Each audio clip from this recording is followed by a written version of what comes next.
मेरी भाभी का भाई रोज मुझसे मिलने की फरमाइश करता। भाभी से शिकायत करती तो कहती मुझ पर भरोसा रखो और फिर मुझे कमरे में भेजकर खुद बाहर पहरा देती।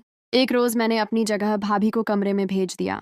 थोड़ी देर बाद छुपकर देखा तो मेरे होश उड़ गए, क्योंकि मैं खूबसूरत और जवान लड़की हूँ। 18 बरस की बालिग लड़की हूँ। हर लड़का मेरी खूबसूरती पर मरता है, मगर मेरी भाभी का भाई कुछ ज्यादा ही मेरा दीवाना हो गया था और कुछ दिनों से हमारे घर रहने आया है। नौकरी की तलाश में था, मगर मुझसे मिलने के बाद अपनी तलाश करने लगा। सबके लिए खाना मैं ही बनाती थी। भाभी का भाई तीसरी मंजिल पर रहता है। मेरे भाई ने उसे वहां शिफ्ट किया हुआ था। जाओ काव्या, अजय को खाना दे आओ, वह भूखा होगा। मेरी भाभी ने मेरे हाथ में चाय का कप थमाते हुए कहा। जी भाभी, कहकर मैं ऊपर चली गई। मैं अजय के कमरे में जाने से डर रही थी, क्योंकि वह मुझसे तन्हाई में मिलने की फरमाइश करता था और मैं उसकी वह फरमाइश पूरी नहीं कर सकती थी। बहरहाल अपने डर पर काबू पाकर मैं कमरे में दाखिल हुई। अजय पंखे के नीचे बैठा हुआ था। मुझे देखकर फौरन खड़ा हो गया और खुशगवार अंदाज में बोला, मैं तुम्हारा ही इंतजार कर रहा था। काव्या, आओ मेरे पास बैठो। हम दोनों बातें करते हैं और फिर बातों ही बातों में तुम्हारा मूड हुआ तो वह भी करेंगे जिस काम के लिए मैंने तुम्हें बुलाया था। मैं तुम्हें खाना देने आई हूँ, चुप करके खा लो। हाथ में पकड़ा खाना और चाय का कप मैंने मेज पर रखा और सख्त लहजे में कहकर वहां से जाने लगी तो अजय ने मुझे कलाई से पकड़कर मुझे अपने करीब कर लिया। हम दोनों का बदन जुड़ा हुआ था। प्लीज कोई शाम मेरे नाम कर दो, तुम्हें पाने के लिए तड़प रहा हूँ। छोड़ो मुझे अजय। मैंने बमुश्किल से खुद को उसकी गिरफ्त से आजाद करवाया और भागकर अपने कमरे में चली गई और अजय के बारे में सोचने लगी। इतने में मेरी भाभी मेरे पास आई और बोली, क्या हुआ काव्या, तुम क्यों परेशान दिखाई दे रही हो? तुम तो अजय को खाना देने गई थी ना, कुछ हुआ है? भाभी, वह आपका भाई खाने की जगह मुझे खाना चाहता है। जब से आया है मुझे अपने साथ वह सब करने पर मजबूर कर रहा है।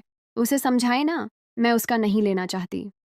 मैंने भाभी को अजय की शिकायत लगाई तो वह हंस पड़ी और बोली, अरे पागल, तुम इतना डरती क्यों हो? अजय के साथ कर लो, मजा आएगा तुम्हें भी। एक बार कोशिश करो, फिर देखना, तुम्हारा हर दिन लेने का मन करेगा। मगर भाभी, अगर किसी ने हमें करते हुए देख लिया, भाई को मालूम हो गया, फिर मुझे भाई से डर लग रहा था। मुझ पर भरोसा रखो काव्या। तुम जब मेरे भाई के साथ कर रही होगी तब मैं बाहर खड़े होकर पहरा दूंगी। कोई आया तो मैं बता दूंगी, भाभी ने कहा और मुझे जबरदस्ती अजय के कमरे में भेज दिया और खुद बाहर से दरवाजा बंद कर दिया। मैं बहुत डर रही थी, क्योंकि यह मेरा पहली मर्तबा था। पहली बार क्या होता है और कैसे होता है मैं नहीं जानती थी। मुझे अपने पास देखकर अजय मुस्कुराने लगा और फिर मुझे अपनी बाहों में लेकर बैठ गया और मेरे ऊपर आकर मेरे साथ खेलने लगा। मुझे बहुत तकलीफ हो रही थी। उसने मुझे 2 घंटे बाद अपनी मर्जी से छोड़ा था। मेरी हालत बहुत खराब हो गई थी, ठीक से चला भी नहीं जा रहा था। आवाजें बंद होने पर भाभी समझ गई थी कि हम अपना काम खत्म कर चुके हैं। दरवाजा खोलकर अंदर आईं और मुझे पकड़कर मेरे कमरे में ले आईं और मुझसे पूछने लगी, मजा आया ना? मैं कहती थी ना कि एक बार करो, फिर देखना कितना एंजॉय करोगी। मगर भाभी, आपके भाई ने मेरे साथ बहुत ज्यादा किया है। मुझे बहुत तकलीफ हो रही है। अब मैं दोबारा नहीं करूंगी। मैंने भाभी को दोबारा करने से मना कर दिया। मुझे ये बताओ, तुम्हें मजा आया या नहीं? भाभी ने सवाल किया। हाँ, मुझे मजा आया था, सच बताते हुए कहा। तो फिर मसला क्या है? जब मजा आया तो फिर हर दिन करो और मजे लो। कल फिर तैयार रहना, भाभी ने कहा और वहां से चली गई। मैं सोचने लगी, आखिर भाभी ऐसा क्यों कर रही हैं? वह खुद क्यों मुझे अपने भाई के हाथों इस्तेमाल करवा रही हैं? जरूर उनका ही कोई मुफाद होगा, मैंने सोचा। मैं दिल ही दिल में पछता रही थी कि क्यों भाभी की बात मानकर वह किया। मैं थक गई थी, इसलिए सो गई। जब पानी पीने उठी तो देखा अजय ने मोबाइल पर वीडियो भेजी थी। उन्हें देखकर मुझे कुछ होने लगा था। मेरा वह करने का दोबारा से मन करने लगा। मैं खुद पर काबू न पा सकी और अजय के कमरे में चली गई। रात के 2 बजे अपनी भाभी को चोरों की तरह भाई के कमरे से निकलते हुए देखकर मुझे शक होने लगा कि कहीं वह दोनों छुप छुप कर मुझे देख तो नहीं रहे थे। मैं वापस अपने कमरे में चली आई और सो गई। मेरे भाई सुबह 7 बजे ऑफिस चले जाते और रात 10 बजे वापस आते थे। सुबह उठकर मैंने भाभी से पूछा कि आप रात को अजय के कमरे में गई थी? उन्होंने झूठ बोला कि नहीं, मैं नहीं गई। मुझे पूरा यकीन हो गया था कि जरूर उनके दरमियान कुछ है। भूल जाओ इन सब बातों को। ये बताओ, रात के वक्त करोगी कि दिन के वक्त? मैं तो कहती हूँ दिन के वक्त कर लो, गर्मी में और ज्यादा पसीना बाहर आएगा। भाभी ने बात घुमा दी और मुझसे पूछने लगी कि मैं कब उनके भाई के साथ करूंगी। दिन में कर लेते हैं। रात को आपके भाई ने वीडियो भेजी थी तो मैं गर्म हो गई थी। मैंने शर्माते हुए कहा तो वह हंस पड़ी और बोली, अच्छा ठीक है, तुम अपने कमरे में जाओ, मैं उसे भेजती हूँ, आज तुम्हारे कमरे में करेगा। मैं अपने कमरे में चली गई। कुछ देर बाद अजय भी आ गया। फिर हम दोनों के बीच वह शुरू होने वाला था जब मैंने उससे पूछा कि वह सिर्फ मेरे साथ ही क्यों करता है, और भी लड़कियां हैं उनके साथ क्यों नहीं करता, वह कहने लगा, तुम में मुझे कुछ खास नजर आता था, इसलिए तुम्हारा पीछे वाला हिस्सा ज्यादा बड़ा है। मुझे यह बहुत अच्छा लगता है, इसलिए मैं करने के लिए तड़प रहा हूँ। उस दिन पीछे से काम नहीं किया था, आज पीछे वाला हिस्सा भी पूरा करेंगे। नहीं, मैं वह हिस्सा नहीं दूंगी।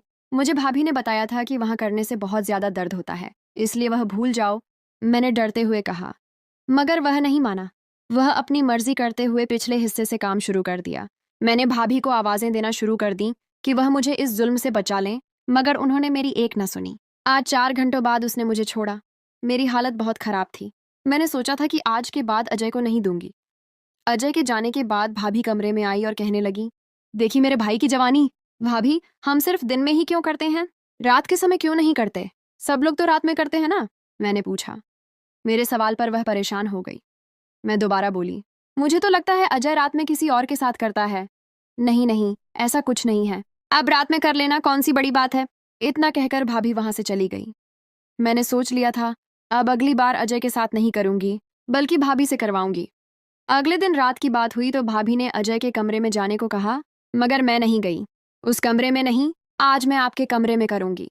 मैंने अजय के कमरे में कैमरा लगा दिया था ताकि देख सकूं कि उन दोनों के बीच क्या होगा, और खुद छिपकर देखने लगी। दीदी, बहुत शुक्रिया तुम्हारा, जो तुमने मुझे उसके साथ वह करने दिया और उसे मेरा लेने के लिए राजी किया, वरना मैं सिर्फ देख देख कर ही खुश होता था। मेरा भाई जितना दिल चाहे काव्या के साथ करो, मगर ध्यान रखना मेरे पति को यह बात मालूम न हो, वरना हम दोनों की खैर नहीं। काव्या को इस्तेमाल करने के बाद अपने रास्ते से हटा देना ताकि किसी को शक न हो।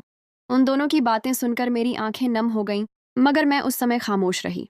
अपना मोबाइल हासिल करने के बाद मैंने वह रिकॉर्डिंग उन दोनों भाई बहन को सुनाई।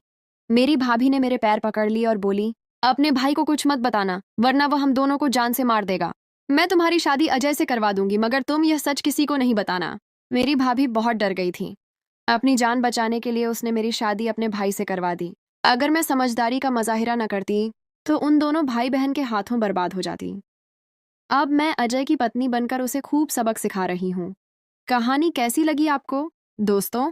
कमेंट सेक्शन में ज़रूर बताइए, और भी इस तरह की वीडियोस देखने के लिए हमारे चैनल को सब्सक्राइब कर लीजिए। आपसे मिलेंगे किसी और वीडियो और कहानी के साथ। तब तक के लिए जय हिंद।